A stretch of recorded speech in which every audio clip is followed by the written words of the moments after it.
We are live. James Franklin has been fired as the coach of Penn State football. Pat Kraft made the decision today. I mean, it's huge. Like program changing, altering, all the above. Like it got to a point where it had to happen.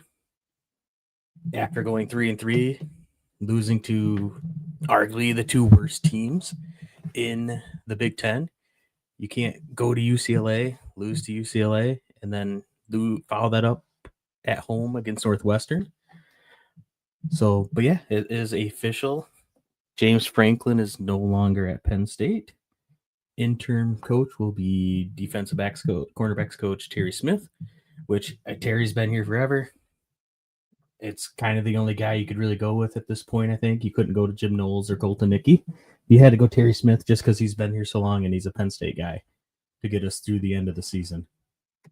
But yeah, huge news. Didn't think it was going to happen this quickly. Thought it was going to drag out, but it's a new era with Pat Kraft being the AD. He's proven that he's going to hold Penn State athletics to a high standard. Give you a quote from him. Penn State owes an enormous amount of gratitude to Coach Franklin, who rebuilt our football program into a national power. He won a Big Ten championship, led us to 7 New Year's Six bowl games, and a college football playoff appearance last year. However, we hold our athletics programs to the highest of standards, and we believe this is the right moment for new leadership at the helm of our football program to advance us toward Big Ten and national championships. So, I mean, that's the gist of the statement made by AD Pat Kraft. And it's a new era at Penn State. I mean, things are going to happen fast and loud now. I mean, you already got recruits decommitting, but you knew that was going to happen with a regime change. One of the big news I'm seeing coming out of this is it's not the buyout of Franklin's contract, is a yearly payment. So that kind of helps. You know, you're not giving that $56 million right up front. So if it's going to be yearly payments, that kind of lessens the blow to make this decision. But it's crazy to think, 3 weeks ago, we were ahead in overtime against Oregon. And now we have we don't have a head coach right now. That's how fast these things change. And it's nice to see that the administration recognized that and saw the writing on the wall with how upset the fan base was. And I'm sure the money behind the program was also showing that. Like, we don't know the behind the scenes conversations that were happening, but I'm sure your big West Shore Homes, all the people that give big money to this program, when you went national championship or bust, you can't have a 3-3 season to start with a 3-game losing streak, especially to the teams that you lost to. That's just not something that can happen.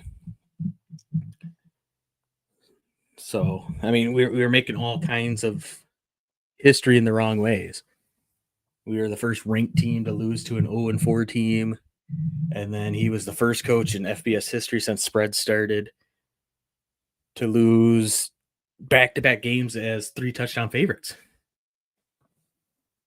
I mean, there's not much more.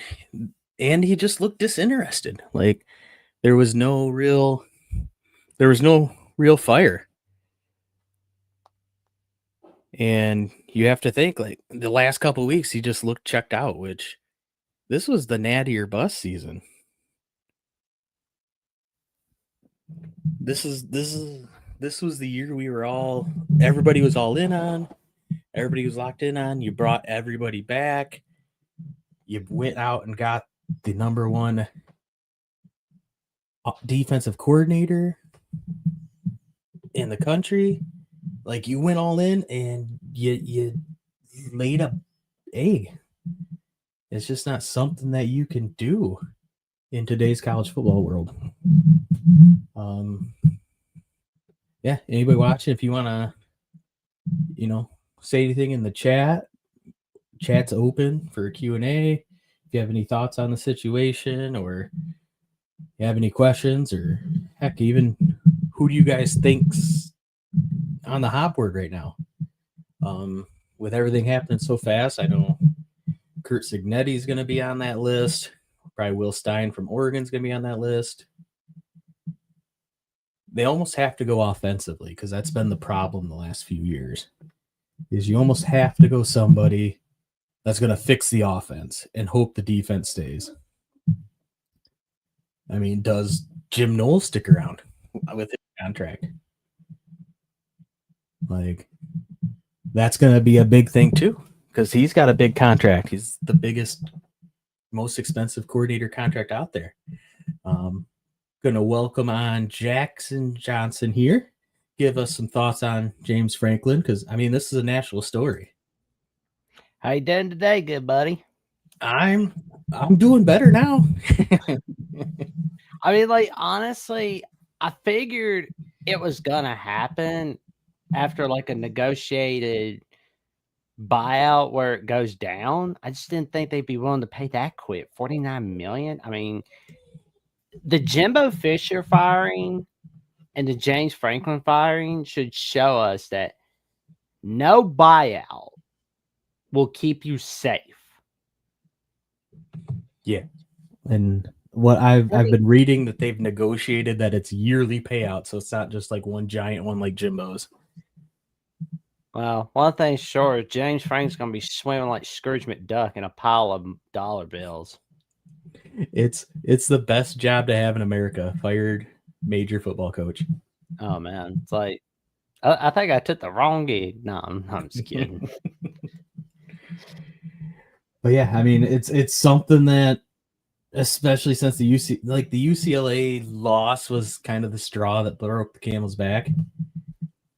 Like that was just something that, with everything he was doing, the floor was always super high, and that was the one thing he had going for him was he wasn't going to lose the games to UCLA and Northwestern. And it is surprising how quickly the AD reacted to those losses. And prior to yesterday afternoon, the last time Penn State lost to Northwestern was November 7th of 2015, and the last time they lost to Northwestern in State College was in 2014, and prior to that was 2004.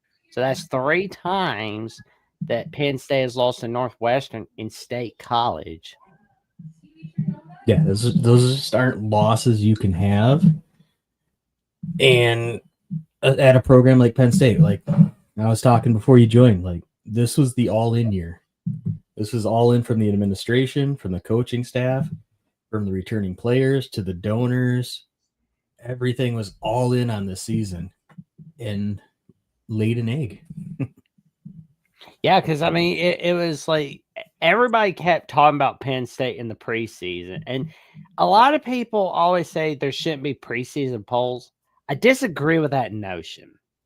I think you should have preseason polls because this way you know which team gets talked about the most, which teams don't get talked about at all, and we will know who benefits from preseason hype and who doesn't benefit from preseason hype, and who benefits from not being talked about at all. And this season, Penn State kind of let the preseason hype go to their heads. I mean, that Oregon loss broke them big time. I mean, you lost to UCLA. Like, it's just terrible. And you're losing to Northwestern. Terrible. Yeah, like big I've been like, real big time programs don't do that. yeah, I mean, that should put your team on Nick Jr. You should be on Nick Jr. until you win those games again. Yeah, this was the first time, since like social media age. That's how long it's been really since Penn State was really favored to get to a national championship or be in that discussion. Like Penn State's usually, sitting in the 15, 10 to 20 range most of the time, but never really thought of as like, hey, they're a legitimate championship contender. And I think with that happening for the first time in a long time, like you said, they couldn't handle that. No. I mean, nobody can. I mean, especially when you're favored by 20 points plus in both games. Like, you don't do that. You just don't do that. And it just, since the Oregon loss, he just seems so almost like he didn't even want to be there. Like the Oregon loss in double overtime broke him mentally, I think. Yeah. And everything he built for the last 12 years. Oh yeah. I mean, 100%. Like that's what it did. But now that Franklin is gone, Tim Smith, like I think Smith's the interim head coach. Like I'm gonna double check from Pete Thamel right quick, make sure I'm not getting double crossed by it or anything. Yeah, Terry Smith. My yeah, mistake. Terry. Yeah, I was saying Tim. Like, why did I say Tim? Yeah, he'll be the interim. He's been there as long as Franklin has. He's a letterman from Penn State, so like he's Penn State through and through. I don't think they could have went with anybody else on the staff to get through the last few games here. It's going to be a tough job to keep this team. Like, what motivation do they have to really do anything? I mean, maybe beat Ohio State. Like maybe that's the motivation. This would be the year they pull off the upset of Ohio State when they're already out of the playoff, fired their coach. This would be the year they beat Ohio State for the first time in 10 years. Oh man, like that would be hilarious. And next week you got Iowa on the Peacock app. I mean, yeah, that's gonna be. Yeah, night game at Kinnick with backup quarterback because Aller's out for the rest of the year. Why do I have a feeling that's going to be a low-scoring game? The first to 14 wins. Right. It's going to be like bet the under. Whatever the under comes out, it's going to be too high. Oh my god!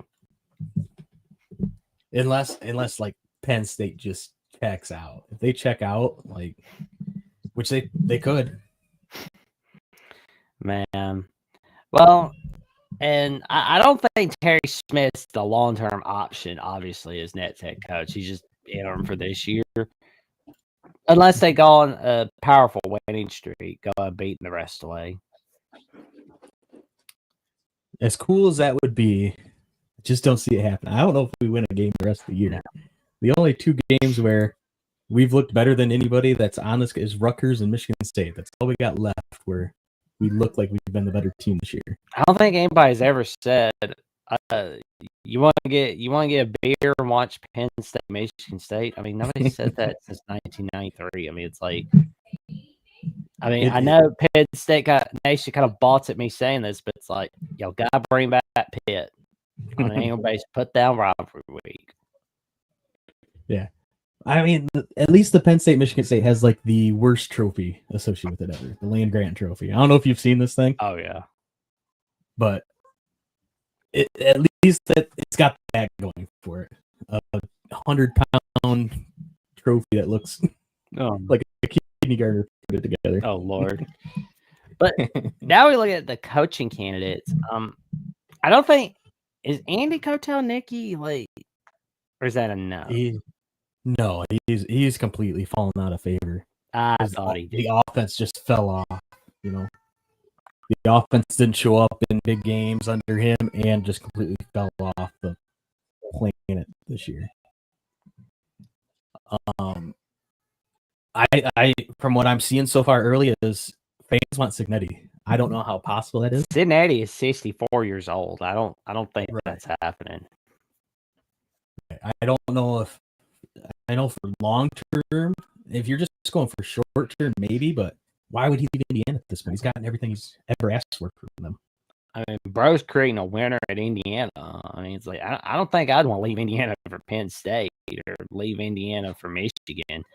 I know TJ from Michigan, the voice of college football, is a humongous fan of Sydney, as we all are, but it's just no way. As sure as God's little green apple's on that apple tree, there's no way you're seeing Sydney leave for Michigan or Penn State. He's happy right where he's at Indiana. Yeah, because it's close. You know, he's a Pennsylvania guy. That's where he grew up. But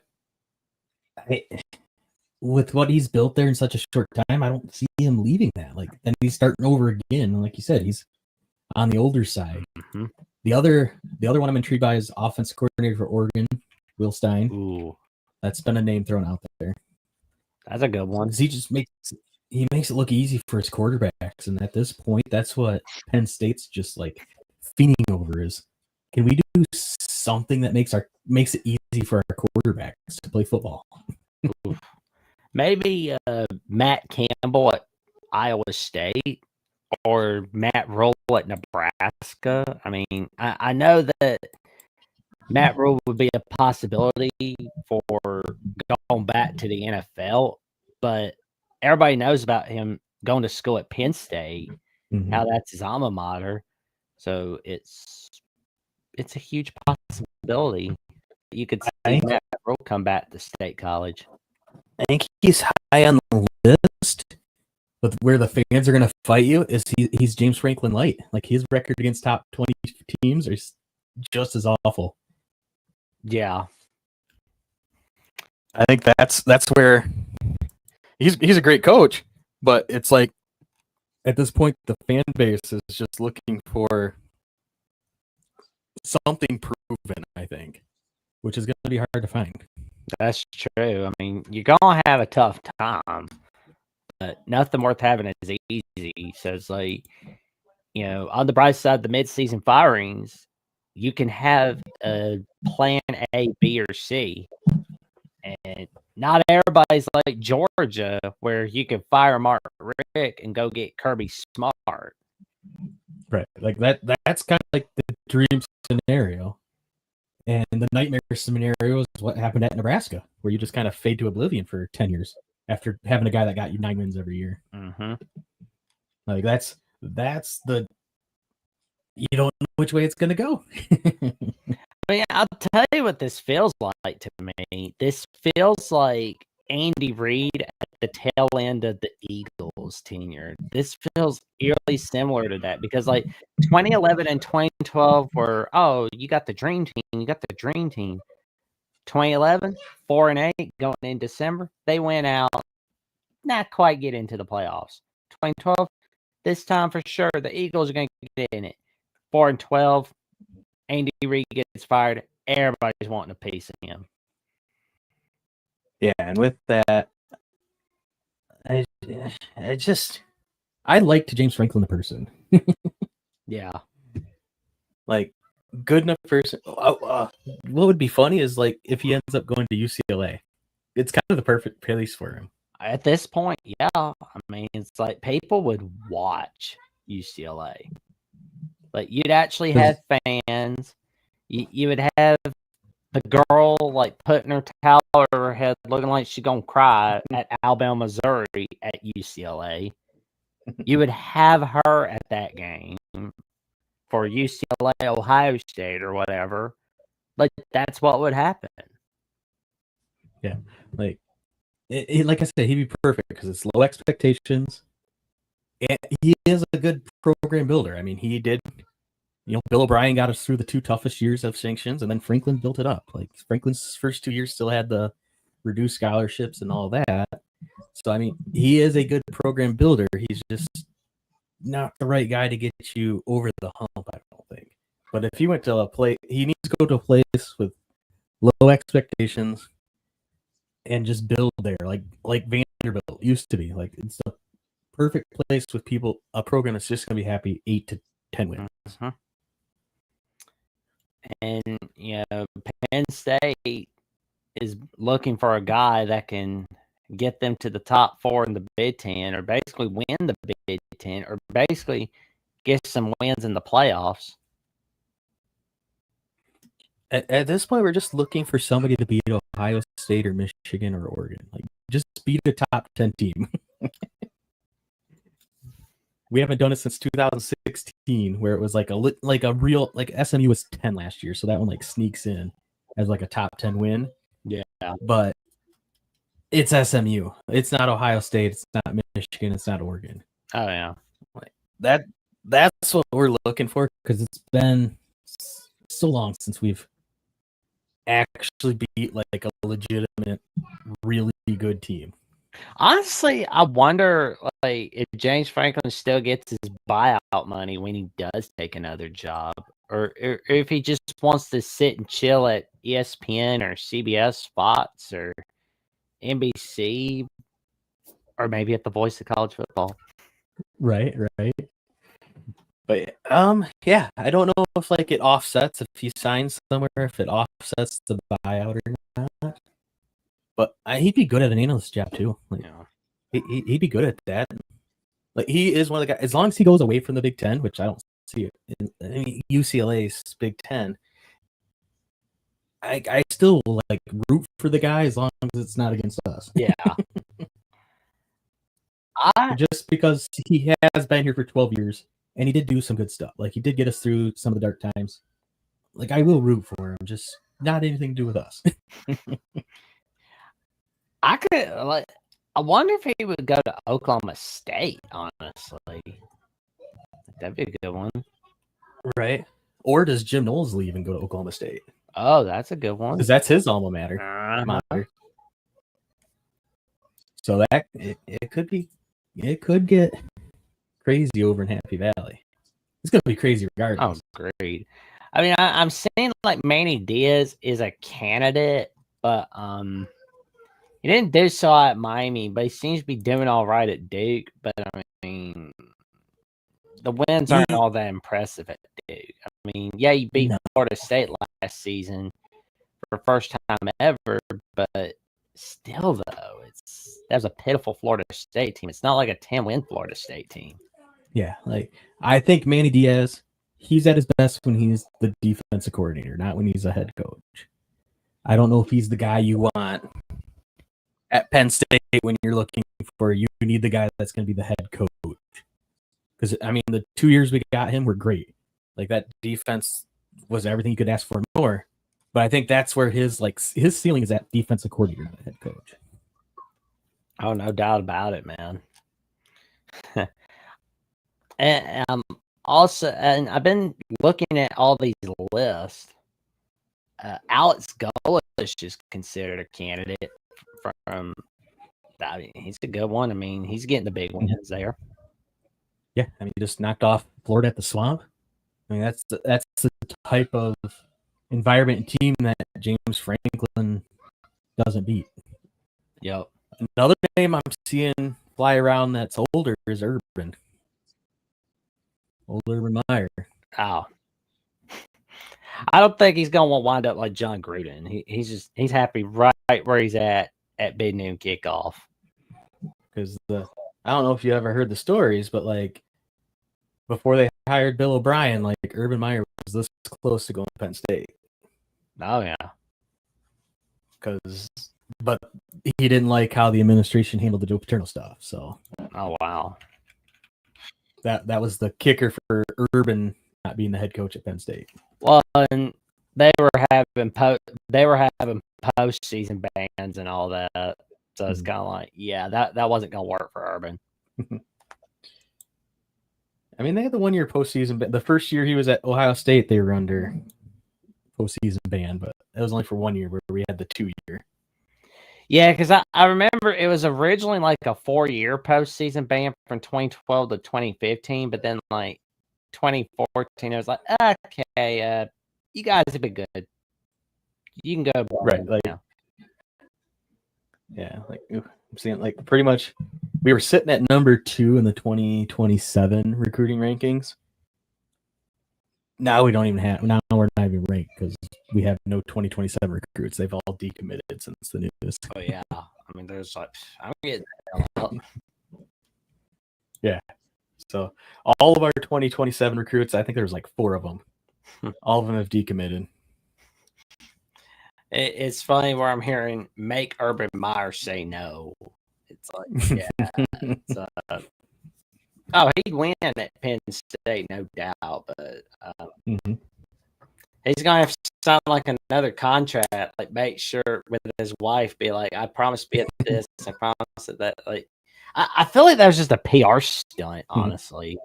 Yeah. Because it was like to make him look good when he was at Ohio State. Yeah, it's going to have to be, like you said. I mean, it's worth a call. Why not, Why not give a call to Urban? like you said, make him say no. I think you have to make Signetti say no. Like you have to throw enough at Signetti to make him at least think about it. Yeah. Yeah. He'll make your pockets hurt, though. For the first time, I mean, even James Franklin said this is the first time since he's been there where the entire program was aligned, from athletic director to president of the university to the NIL stuff, the boosters. Everybody was finally aligned and kind of had like, this is how we compete at the highest level. So I want to think the money's there for us to kind of go get who we want, but it's going to be interesting to see for sure. Yeah. There's no doubt about it. And then I keep seeing, I don't know much about Eli Drinkwitz at Missouri, but his name's starting to pop up on a couple. Oh, he's doing all right at Missouri, man. I know they got Bo Burbila, our old quarterback that we some people are wishing we had back. Oh man. But I mean, they just went up against Alabama and couldn't quite get over the hump there, at home. So I don't know what the right answer is, but I do know Pat Kraft, our AD, he's been on top of the coaching hire so far, like on the secondary sports like soccer and lacrosse and that type of stuff. Like we've had changes in those positions, and he basically went and got out best available and brought them here. Yeah. So he's no joke when it comes. Like I think he's one of those guys that he sees what he wants and he goes and gets it. Oh yeah. Which gotta have it at this point.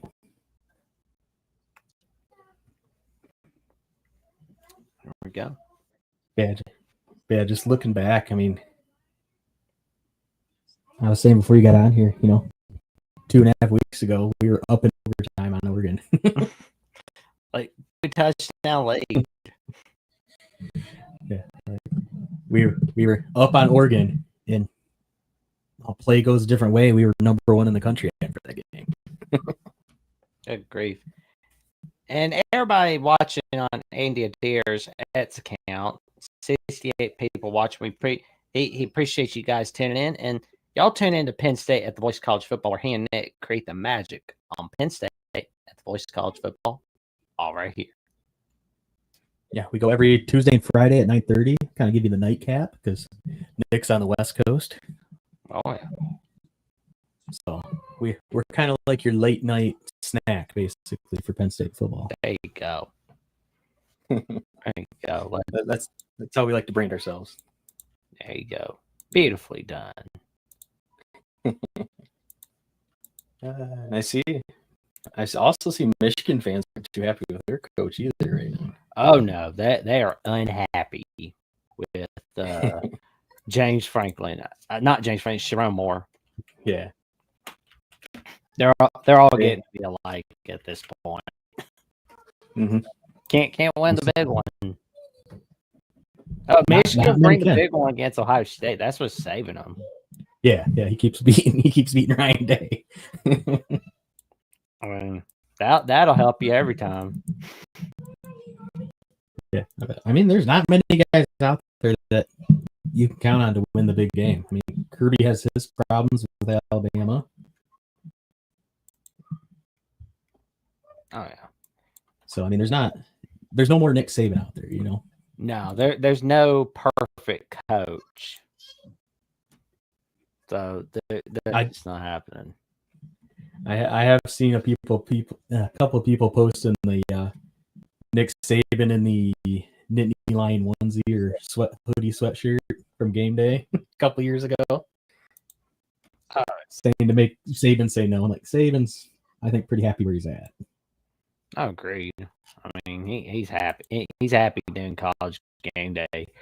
And I think Mystery's happy with him being on TV because, I mean, it's like, she says she's happy with him at home a lot, but I guarantee you That's not the case. Like, nah, it's like nobody wants to be home with the same person all the time. And when you are, Right. it's going to get tiring. Weather's a little different in Happy Valley than Alabama. That's true. Happy Valley's got seasons, you know. And winter's no joke. No. Oh, man. And I just got a little update on decommit from on 3. Kemon Spell has decommitted from Penn State. Yeah. Number 1 running back in the class. That's a yikes. Yeah, because 2027 was setting up nice. We had the top 3 offensive linemen. We had number 1 running back, top 5 receiver, and then the receiver decommitted before this game, before the Northwestern game. So he was already decommitted. And like I said, I don't think there's anybody left in 2027 committed to Penn State right now. Oh yeah, it's just not looking good. Like I said, unfortunately, it's going to be necessary. You might have to take a step back, take a step forward. Yeah. And you just hope when you take the step back, they don't fall down the stairs backwards. Sometimes things have to get worse before they get better. Mm-hmm. And just with James, it just got stale. You know, it was the same old stuff. You know, every loss, it was, you got to give credit to X team. You know, they did what they had to do to win. We didn't. Just everything with him just got stale. Yep. Felt like the plot of a Phineas and Ferb episode where it's like, you know, Phineas and Ferb builds hey, where's Perry? Perry gets his mission to stop Doofenshmirtz. Candace sees something from Phineas and Ferb and she's going to go bust the boys. And Mom sees the experiment. No, she doesn't, because the experiment has disappeared due to the mysterious force. So, yeah. I mean, Penn State's just kind of like, wherever you are, mysterious force, knock it off.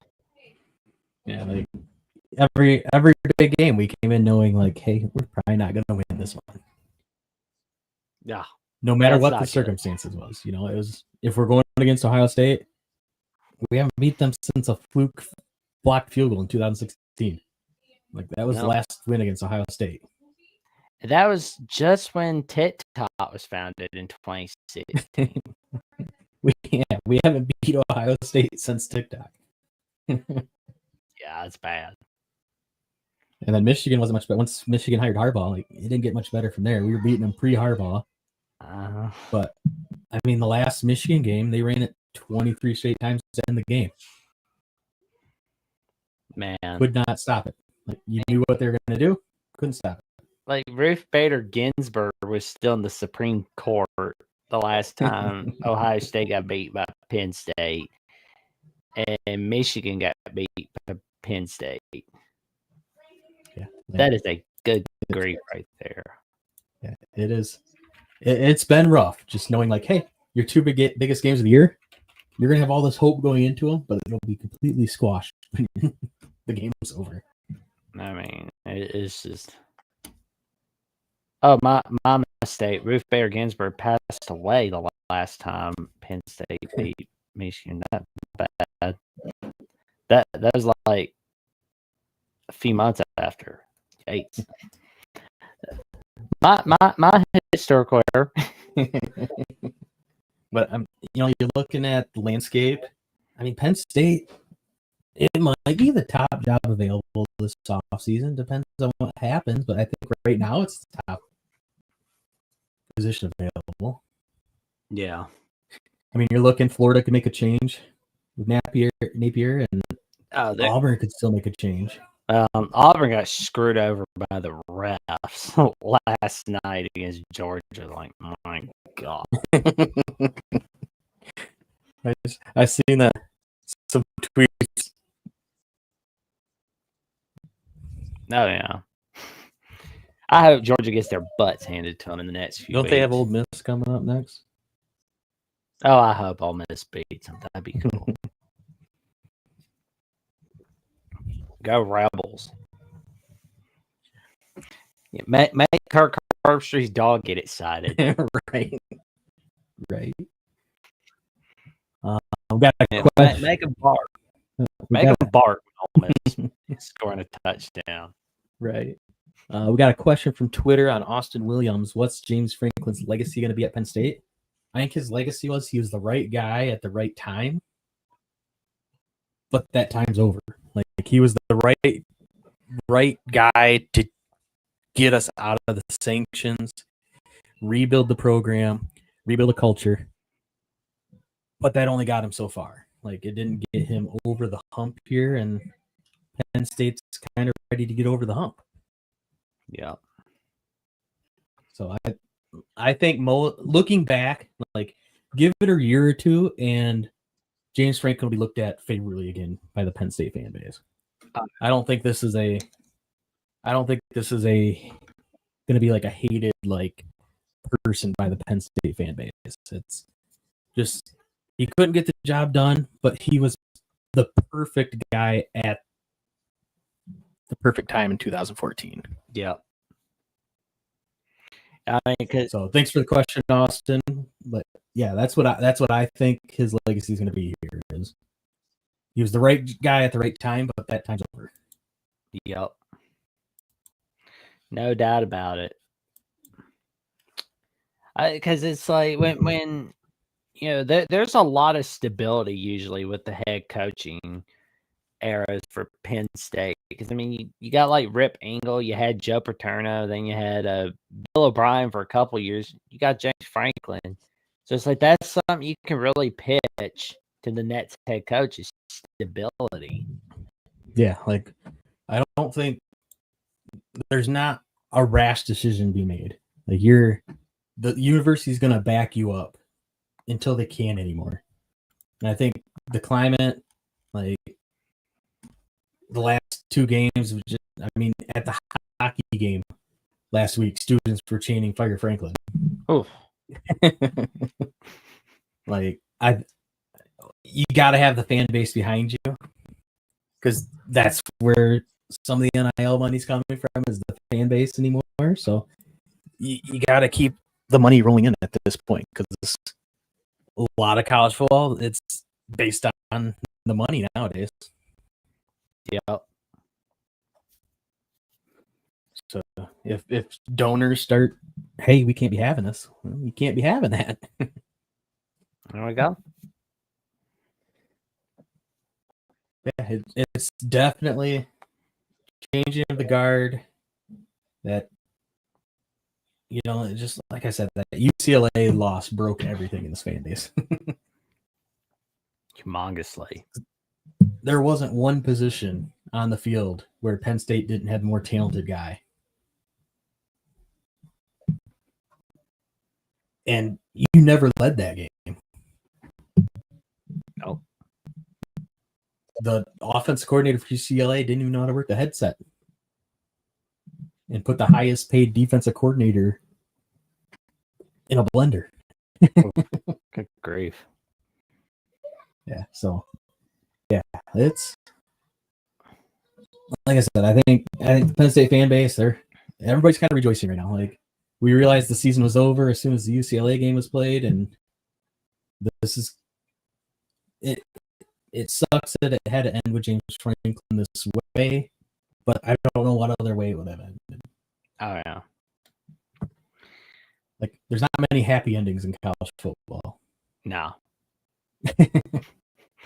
No happy endings in the world of college football, but except for the Browns, where Deshaun Watson's sitting there going, I love happy endings.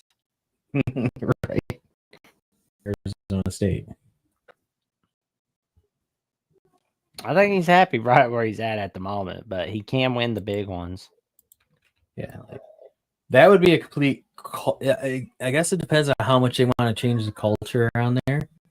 Because James Franklin was he was the ultimate like players coach. Like he was loyal to his players to a fault, and you kind of seen that this year. Like he was extremely loyal to Nick Singleton, even though Singleton didn't have it this year. Yeah, like, he didn't let Katron Allen take the RB1 role. he was still feeding Nick Singleton. Like James Franklin was loyal to the players to a fault. Do you go more of a hard ass coach, or do you stay with the players coach? I mean, that's something that the AD is going to figure out what's going to be needed there. Well, they better figure it out soon. That's for sure. Yeah, it's like I think Dillingham would be like a big culture shock there because he's just way more energetic. Like he's way more outgoing, way more energetic. Where James Franklin's been pretty laid back.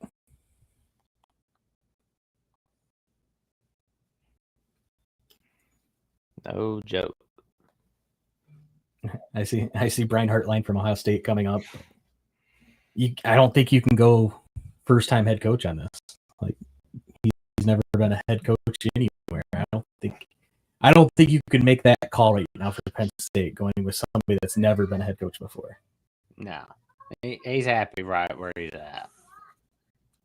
I think Hartline is waiting for Ryan Day to leave and then become the next head coach at Ohio State. Yeah. Like I mean, he's Ohio State through and through. So I mean, that's where he went. That's where he's been pretty much his whole career. So that definitely makes sense for him. Yeah, a lot of Signetti talk. Somebody threw out Kalen DeBoer. I know, right? I saw That's that not too. going to happen. Yeah, he's That's not not leaving our team. That ain't happening. No. He's got one of the sweetest gigs in college football. No, it's like, and if it does happen, we'll have another repeat of 1979 Sugar Bowl and 1981 Alabama Penn State, where it's 7 and out. Yeah. I'm just teasing you. Yeah, I don't know. This is uncharted territory for us basically because Franklin's been here 12 years, and we essentially had the short turnover there from Joe Pa to Bill O'Brien to James Franklin. So this is something our fan base hasn't really went through a whole lot. Oh man. We got another question here. Do you think Drew Aller comes back next year with the new coach, or does he go to the NFL draft still? He is out of eligibility. So unless he can get that 5th-year ruling from the judges, so he's got no choice but to go to the NFL. Oh, yeah, he's done. Yeah, especially with his season ending on the broken ankle. Like it's time for him to go heal up and just prepare for the combine, basically. He's one of the players that hurt his draft stock the most this year, for sure. Before the season, he was being talked about as potentially number one overall draft pick for next year, and I don't know if he's even like a day 2 guy right now. He has not been good. Yeah, no doubt. I wonder if Penn State is just kind of having that look on the ride home from the bus, thinking, "My God, what did I just do?" Kind of like Elaine and Dustin Hoffman in the movie The Graduate. At the end, they're just sitting there looking, just like, "What did we just do?" Right, like what just happened the last 15 days?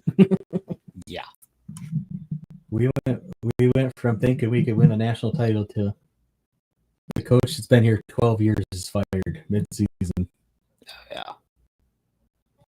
He's out. Like, there was no thought of James Franklin getting fired. Even after the Oregon game, there was no thought of it. No. Just those losses to UCLA, Northwestern just kind of added on to it. Mm-hmm. If I had an inside source, it'd be nice to know like how much booster pressure was coming, which I'm sure it was a lot.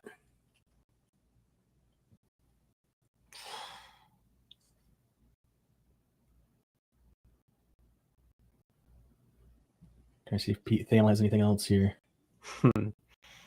Nope.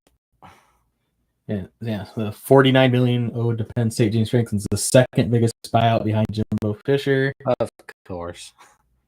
The 76 million. That's crazy. That's nuts. But yeah, He's about to have his own cigar and hot tub real soon. yeah. It'll be interesting to see what James Franklin goes, if he does go right back into coaching or takes a couple years off. Because there's definitely a stain to what he's been able to accomplish. Like he accomplished almost everything he set out to do. He had a Big Ten title game. He won a Big Ten. Was in the Big Ten title game last year. Won 2 playoff games, even though they got the easiest draw ever in the playoffs. With going SMU Boise State. Yep. It's going to be interesting for sure. And like we talked, what happens with Jim Knowles? Does the new coach want to keep him? Seeing he's the highest paid coordinator, but I think making this move, you're like, money's not an object at this point. No. I think Knowles goes his own separate ways with Penn State after this. Yeah, I could see, because I mean that's part of the problem too. Like Jim Knowles is the best defensive coordinator in the country. Gave up 40 points to UCLA. God, like you can't do that. I mean, he could probably be like Chef David from Kitchen Nightmares from that Burger Kitchen episode, where he just gets out and he's got better days ahead of him. Yeah, like we mentioned, Oklahoma State's opening up. That's his alma mater. So maybe that's where he ends up going now. Like, just start over at Penn State, basically, with coaching staff.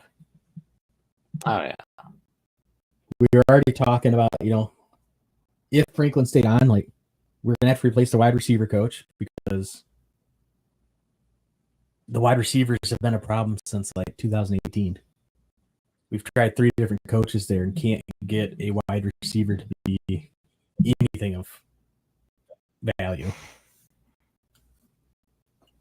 Like it's got to be one of the biggest failures in all of college football is the Penn State wide receiver room. Doesn't matter who we bring in, what recruit we bring in, what coach, cannot get a wide receiver to work here.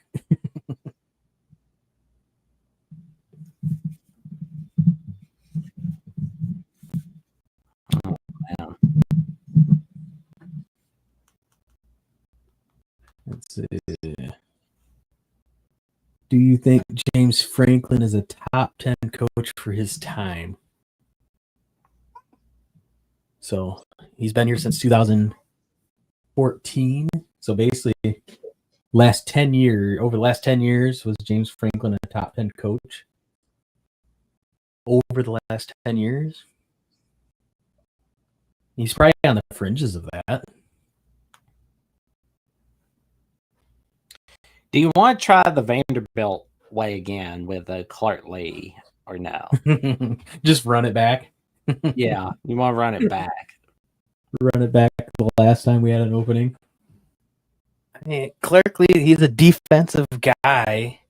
Who is he? I'd have to see more because he hasn't been he wasn't relevant before Diego Pavia got there. Is Vanderbilt anything without Diego Pavia, basically, or is Clark Lee riding Pavia to all the success? Oh yeah, and like I said before, we can't go the defensive guy route again. No, the offense has let us down so many times that we need the quote unquote offensive guru. Yeah. Quarterback guru. We need to know that the offense will be there in the biggest games, even if that means if the defense might not be. I think at this point we'd rather lose a big game in a shootout than how we've been losing them, 24-20.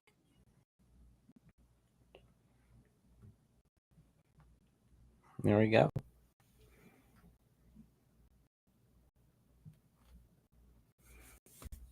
But all right, I think those are the thoughts for us. I want to thank Jackson for joining us here. We're gonna head Thank you on. for having me on, good buddy. Yeah, anytime. You can catch me and Nick at our normal times. We'll be back on Tuesday at 9:30. Thanks for watching and joining us here on the Penn State on the Voice of College Football, and have a good one, guys.